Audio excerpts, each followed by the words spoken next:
مٹی دی اور وہ جو سونے کا بچڑا بنایا تھا اس کے منہ میں اس مٹی کو رکھا تو اللہ تعالیٰ نے اسے بولنے کی قوت عطا کر دی. لیکن لوگ اس حقیقت سے آگاہ نہیں تھے. انہوں نے اس کو اپنا خدا بنایا اور اس کو سجدے کرنا شروع کر دیے.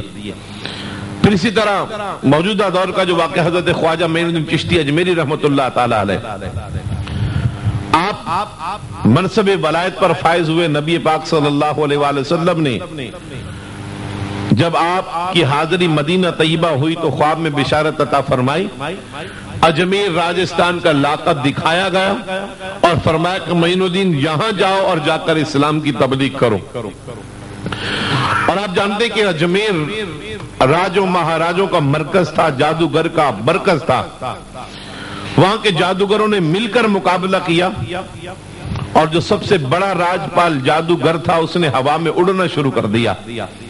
تو خواجہ معین الدین چشتی اجمیری رحمۃ اللہ تعالی علیہ نے اپنی کھڑاؤں اتار کر فرمایا کہ جاؤ اور اس سے اوپر پرواز کرو اور اس کے سر میں جا کر پڑو. اور جوتیاں جا کر پڑی، وہ زمین پر آیا اور آپ نے فرمایا کہ جہاں تک تیری پرواز ہے اس سے زیادہ پرواز اللہ کے درویش کے جوتیوں کی ہے.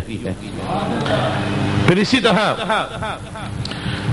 حضرت بایزید بستامی رحمۃ اللہ تعالی علیہ کے حوالے سے مشہور واقعہ آپ نے سن رکھا ہے کہ ایک شخص آپ کا مرید ہونے کے لیے آیا اور 40 دن تک یا 30 دن تک آپ کی بارگاہ میں رہا،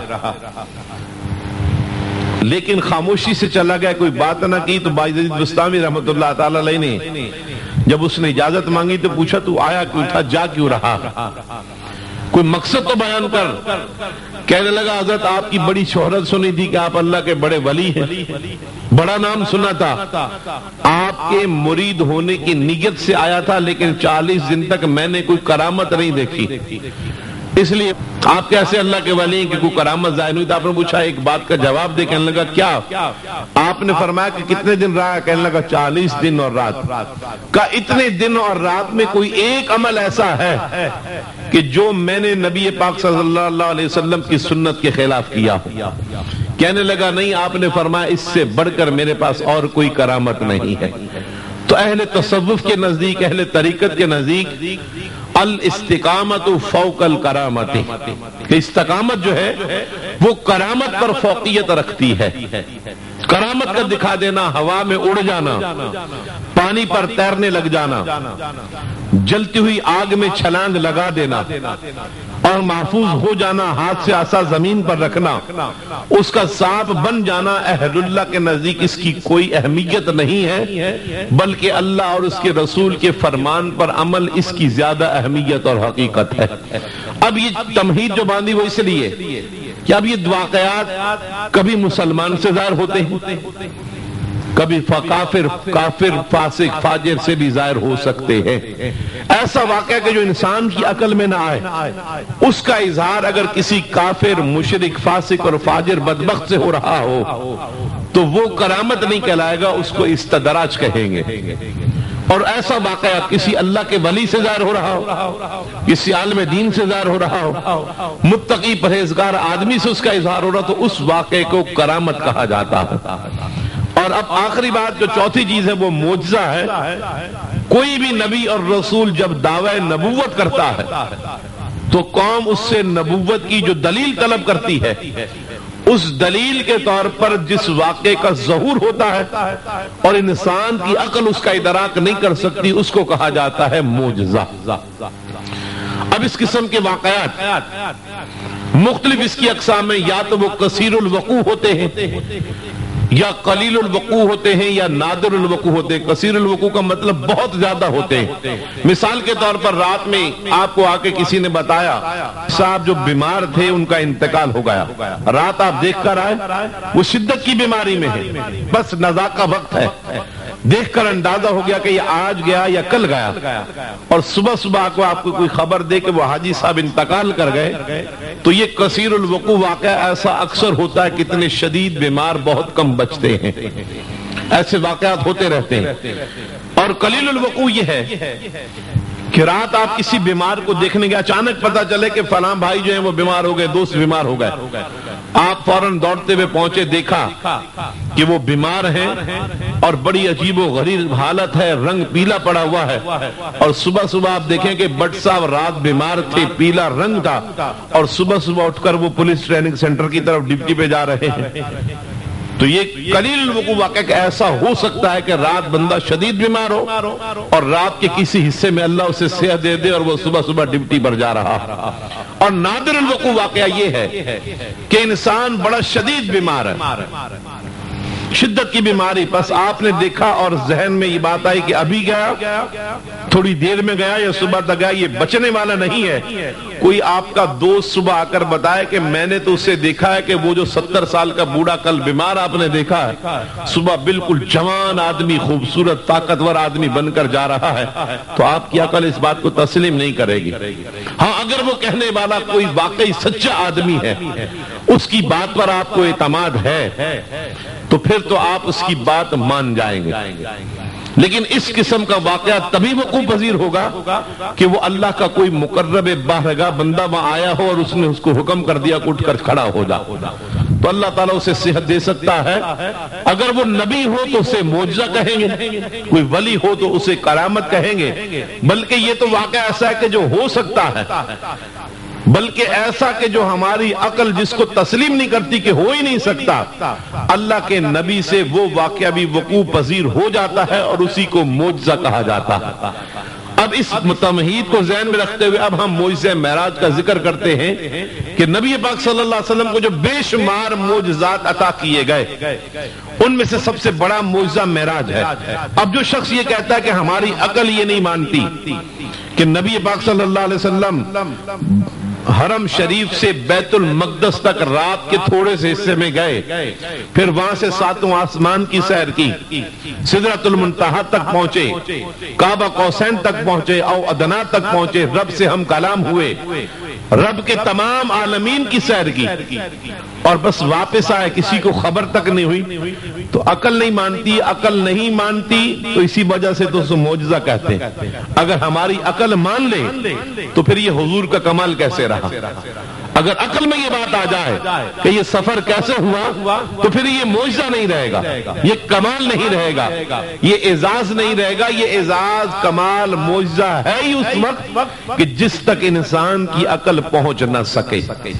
نبی پاک صلی اللہ علیہ وسلم کو جو معجزہ معراج اللہ تبارک و تعالی نے عطا کیا، اس کے دو حصے ہیں۔ ایک حصہ مسجد حرام سے مسجد اقصی تک ہے، اور دوسرا حصہ مسجد اقصی سے سدرۃ المنتہا عرش اولا رب کی بارگاہ تک ہے۔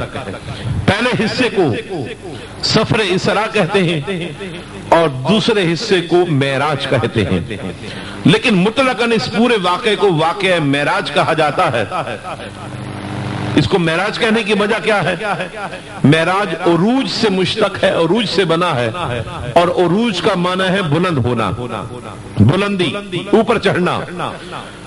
معراج اوپر چڑھنے اور بلندی پر جانے کو کہتے ہیں۔ قرآن پاک کی آیت بھی اس پر دلیل ہے کہ تعرج الملائکۃ والروح الیہ، کہ ملائکہ اور روح الامین رب کی بارگاہ کی طرف بلند ہوتے ہیں، اسی کی طرف چڑھتے ہیں۔ اور ارشاد نبوی بھی یہی ہے کہ واقعہ معراج جب آپ نے بیان کیا تو آپ نے فرمایا عرج بی الی السماء، مجھے آسمانوں کی طرف اٹھایا گیا، اس وجہ سے اس کو معراج کہا جاتا ہے۔ اور جبکہ معراج کا جو لغوی اور لفظی معنی ہے وہ سیڑھی کا ہے۔ عربی زبان میں سیڑھی کو السلم بھی کہتے ہیں، معراج بھی کہتے ہیں۔ صاحب القاموس نے اس کا معنی یہ لکھا کہ المعراج السلم، کہ معراج کا معنی ہے سیڑھی۔ آپ صلی اللہ علیہ وآلہ وسلم نورانی، ایک روایت یہ ہے کہ بیت المقدس کے بعد ایک نورانی خوبصورت حسین و جمیل سیڑھی تھی کہ جس کے دونوں طرف کے جو لکڑیاں ہوتی ہیں وہ زمرد اور مرجان کی تھی، اور اس پر ہیرے جواہرات اور خوبصورت موتی جڑے ہوئے تھے، اور اس کا ہر سٹیپ مرجان اور زمرد کا تھا، اور وہ انتہائی حسین و جمیل سیڑھی تھی، نورانی سیڑھی تھی۔ سرکار دو عالم صلی اللہ علیہ وسلم پھر اس سیڑھی کے ذریعے آسمانوں کی طرف بلند ہوئے۔ چونکہ اس سیڑھی کے ذریعے گئے، اس وجہ سے اس واقعے کو واقعہ معراج کہا جاتا ہے۔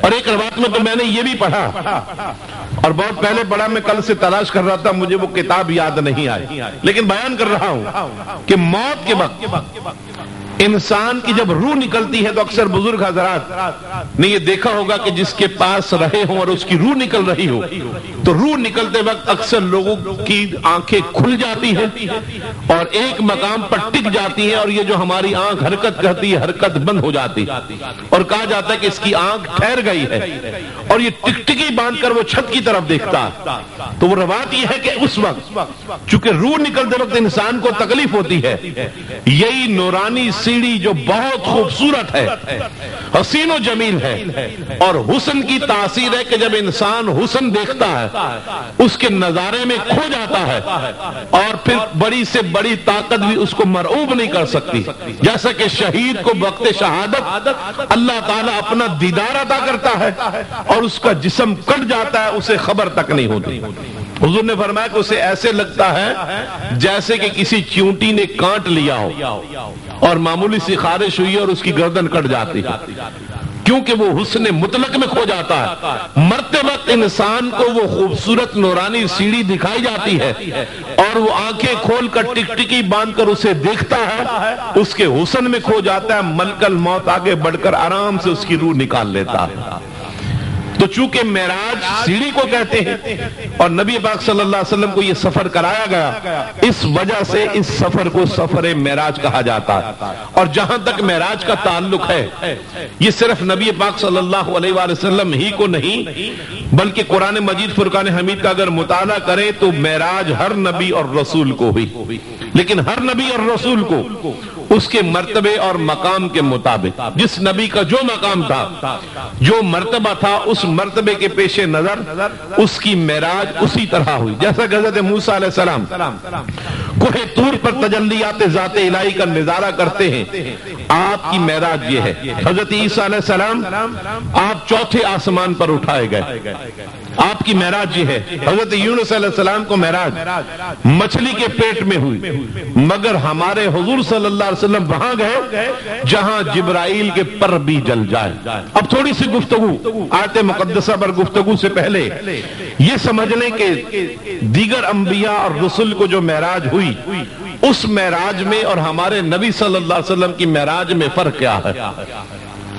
وہ کون سی بات ہے کہ جو نبی پاک صلی اللہ علیہ وسلم کی معراج کو عظمت اور بلندی عطا کرتی ہے؟ جیسا کہ حضرت سیدنا ادریس علیہ السلام کو معراج ہوئی کس طرح؟ قرآن پاک میں اس کا تذکرہ ہے کہ حضرت ادریس علیہ السلام کے بارے میں رب الجلال نے فرمایا وَرَفَعْنَاهُ مَكَانًا عَلِيًّا۔ 16ویں پارے کے 7ویں رکوع میں رب الجلال نے فرمایا کہ ہم نے انہیں بلند مقام کی طرف اٹھایا۔ کس طرح کہ حضرت ادریس علیہ السلام نے اللہ تعالیٰ کی بارگاہ میں سیر السماوات کی درخواست پیش کی کہ باری تعالیٰ میں آسمانوں کی جنت اور دوزخ کی سیر کرنا چاہتا ہوں، تو مجھے سیر السماوات عطا فرما۔ اللہ تبارک و تعالیٰ نے فرشتوں کو حکم دیا اور فرشتوں نے حضرت سیدنا ادریس علیہ السلام کو 7 آسمانوں کی سیر کروائی، جنت و دوزخ کا مشاہدہ کیا۔ جب حضرت ادریس علیہ السلام جنت میں داخل ہوئے، آپ نے جنت کے محلات کو دیکھا، رضوان و غلمان کو دیکھا، حور و قصور کو دیکھا، وہاں کے درجات کو، طبقات کو، میوہ جات کو، ثمرات کو، زیب و زینت کو، ندرت کو، قدرت کو، کوثر و سلسبیل کو، تسنیم و زنجبیل کی بہاریں دیکھی تو حضرت ادریس علیہ السلام نے واپسی کا ارادہ ترک کر دیا۔ جب اتنا حسن، اتنی نعمتیں دیکھی تو وہاں ارادہ ملتوی کیا۔ جب ساری سیر کر لی تو فرشتے نے عرض کیا حضرت چلیے، تو آپ نے فرمایا کہ